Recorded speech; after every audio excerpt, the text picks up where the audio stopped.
मटियारी में खबर शामिल क्यों था अजीज गुल खैबर की रिपोर्ट मुताबिक ग्रेट डेमोक्रेटिक अलाउंस सिंध जो वर्कर कन्वेंशन मटियारी में GDA सिंध के सदर पीर सदरुद्दीन शाह राशिदी की सदारत में GDA अगवान सैयद हाजी जलाल शाह जामोटर की राशगाह मटियारी में थी गुजरी।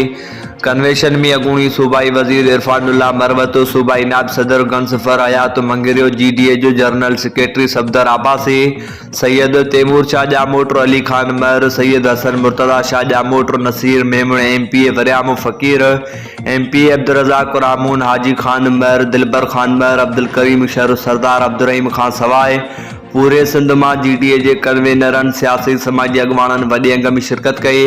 कन्वेंशन में आजाणी खिताब में GDA अगवान सैयद हाजी जलाल शाह जामोटर चयो त सिंध असांजी आहे, असां सिंध जा मालिक आहियूं। सूर्य बादशाह जे कुर्बानीन से पाकिस्तान आज़ाद थियो, पोइ सिंध ते अॼु ॾुखिया ॾींहं आहिनि।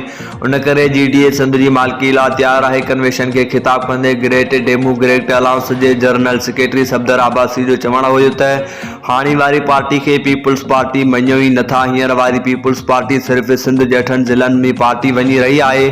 पीपल्स पार्टी सिंध के तबाह करे छॾियो, उन करे हाणे GDA सिंध की मालिकी लाइ मैदान ते लथी आहे। हाणे सिंध जी रहियल 8 ज़िलनि में पीपल्स पार्टी की तला वेड़ करे पोइ सुख सां वेंदासीं। कन्वेंशन के खिताब कंदे GDA सिंध के सदर सैयद सदरुद्दीन शाह राशिदी चयो त सिंध जो नौजवान एहसान महरूमी जो शिकार थी वियो आहे। उन करे असां सलाह मशवरे खां पोइ उहो फ़ैसिलो कयो आहे त ग्रेट डेमोक्रेटिक अलाउंस के सरगर्म करे सिंध के नौजवानन के पीपल्स पार्टी जो मुतबादल प्लेटफॉर्म ॾेई रहिया आहियूं। असां हाणे GDA के अञा वधीक सरगर्म जो करण जो प्रोग्राम जारी रहंदो। इन चयो त 15 सालन का सिंध ते ताफ़ियल हुक्मरानन खां हिसाब किताब वठण ऐं सिंध सां संदसि तलावेड़ जो वक़्तु अची वियो आहे।